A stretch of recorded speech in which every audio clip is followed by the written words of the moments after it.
अस्सलामुअलैकुम, कैसे हैं आप सब। आई होप आप सब ठीक होंगे, खैरियत से होंगे। परदेश में रहने वालों को मेरी तरफ से चांद रात मुबारक। फाइनली दुबई में आज जो है वो चांद रात है और यहाँ पर मीठा तैयार हो रहा है और कुछ मैं आज आपके साथ अपनी ईदी वाला व्लॉग शेयर करूँगी, जो कि मैंने आपको लास्ट व्लॉग में भी कहा था। और मैं आज आपके साथ वो ईदी शेयर करूँगी जो मेरी पाकिस्तान से आई थी। मेरी तो ईदी मुझे मिल गई है। आपने अपनी सिस्टर्स को ईदी भेजी? जी बिल्कुल, मैं भेज चुका हूँ। टाइम पर भेजी है? बिल्कुल टाइम पे भेजी है। बहनों को देने से रिज़्क में कमी नहीं होती। बहनों को देने से जो बहनों को खुशी मिलती है ना, वो एक डिफरेंट होती है। चाहे वो कम हो, चाहे वो उनके स्टैंडर्ड्स का ना हो, ऐसा ना सोचें। जितना आप कर सकते हैं उतना करेंगे तो उससे क्या होता है कि उनको एक दिली खुशी महसूस होती है कि ये मेरे भाई की तरफ से है। तो क्या है कि इन चीज़ों से अल्लाह की ज़ात रिज़्क में कमी नहीं करती, इन चीज़ों से रिज़्क में इजाफा ही होता है। कौन कौन सी सिस्टर आपकी देख रही हैं? अगर उन्होंने मुझे कहा आपको टाइम पर नहीं ईदी मिली तो वो जो पनिश देंगी आपको मिलेगी। हाँ, वो मिलेगी और नसारियों ਨੂੰ पता भेजती है।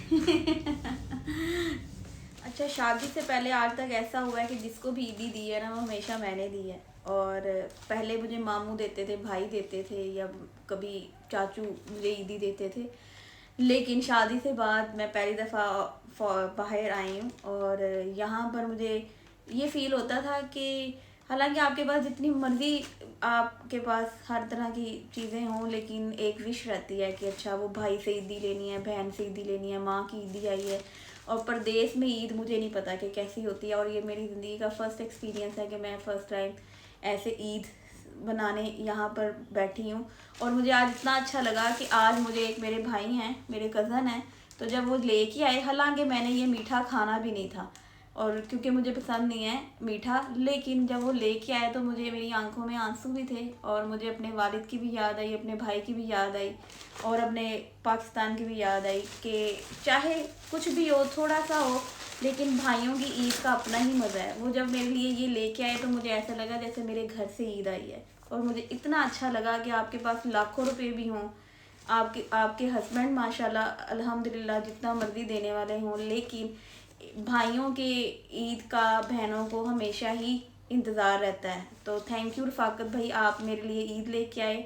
मुझे बहुत अच्छा लगा, मुझे ऐसे ही लगा कि जैसे मेरे घर से ईद आई है, तो मुझे बहुत अच्छा लगा। अल्लाह पाक आपकी और दे, दुगना दे। और मैं सबको यही कहूँगी, चाहे बहनों को किसी चीज़ की ज़रूरत नहीं होती, चाहे आप थोड़ा दें और जितना जितना आपसे हो सकता है उतना दें, और आपके रिज़्क में कभी कमी नहीं पड़ेगी। आप दे के देखें, बहनों को और बेटियों को जितना देंगे ना, आपको अल्लाह पाक उतना ही देगा, और ये आजमाई हुई बात है।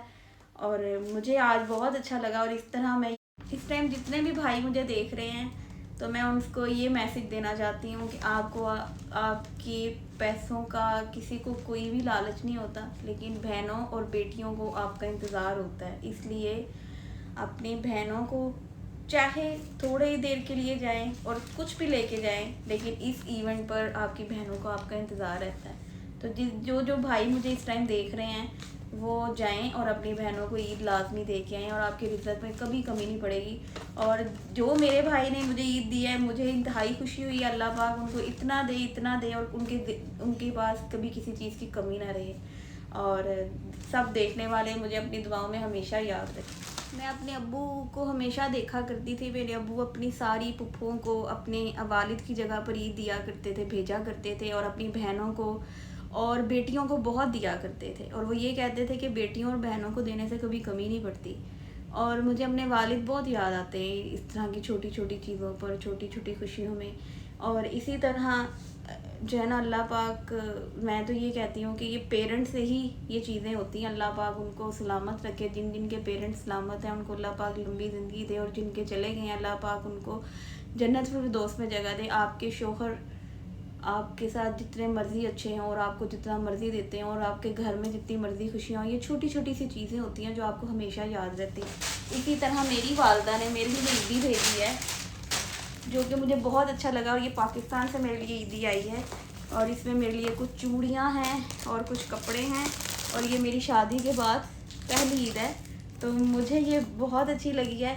और इसमें क्या क्या था, मैं अच्छा, बेटियों को एक हिर्स रहती है माँ के घर के आए हुए कपड़ों की, पता नहीं आप चाहे जितना मर्ज़ी अच्छा पहनते हों, लेकिन ये इस ईदी की एक अलग ही खुशी थी जो कि मैंने पहली दफ़ा महसूस की है, जो कि पहले मुझे कभी भी ऐसी फ़ील नहीं होती थी। और क्योंकि मेरी शादी के बाद मैं जब शादी के बाद इस तरह की चीज़ें आई हैं और फ़ील की है, तो मुझे एक ईदी लेने का अलग मज़ा आया है। और उस टाइम मुझे महसूस हुआ कि जैसे मेरे घर वाले मेरे साथ थे, और परदेस में रह के जब आपने को ईदी मुझे आई है तो मुझे बहुत अच्छा लगा है। तो मेरी माँ ने इतने प्यार से, इतने खलूस से वहाँ से भेजी, और साथ में मेरी सिस्टर्स ने हेल्प की, तो मुझे बहुत अच्छा लगा। और ये एक अलग ही प्यार था और बहुत एक अलग सी खुशी थी जो मुझे अच्छी लगी। और ये एप्लक का सूट था जो मेरी माँ ने सिंध से बनवाया था, और ये ड्रेसेस कुछ मेरे थे और कुछ हस्बैंड की, क्योंकि ये हमारी शादी के बाद पहली ईद थी, और पहली ईद की तरह खुशी और तरह की होती है और एक अलग तरह की होती थी। लेकिन सबसे ज़्यादा खुशी इस बात की थी कि वहाँ से, पाकिस्तान से मेरे लिए ईदी आई, और मैं बहुत ज़्यादा खुश थी। अल्लाह पाक मेरे भाई के रिज़्क़ में बरकत डाले, मेरी सिस्टर के रिज़्क़ में बरकत डाले, और मेरी माँ को सेहत तंदुरुस्ती लंबी ज़िंदगी दे। और मैं ये बताऊँ कि ये चीज़ें सिर्फ़ पेरेंट्स ही करते हैं। पेरेंट्स को इन चीज़ों का एहसास होता है, और माँ बाप से ही ऐसी रौनकें होती हैं। अल्लाह पाक माँ बाप को सलामत रखें। तेरे इश्क में मर ना जाऊं कहीं, तू मुझे आजमाने की कोशिश न कर। मैं सोच रहा हूँ कोशिश करूँ। खूबसूरत है तो हूँ मैं भी हंसी, मुझसे नजरें चुराने की कोशिश न कर। मैं तेरे इश्क में शौक से तू मेरा इम्तिहान ले, शौक से तू मेरा इम्तिहान ले। तेरे कदमों में रख दी है जान वे, बेखबर बेकदर मान जा, जिद न मान कर। गया। तोड़ कर दिल मेरा ऐ मेरे हमनशी, इस तरह मुस्कुराने की कोशिश न कर। मैं तेरे इश्क में। देखिए, मैंने अब आपको सॉन्ग सुनाया है, थैंक यू, अच्छा लगा आपको? Was good one.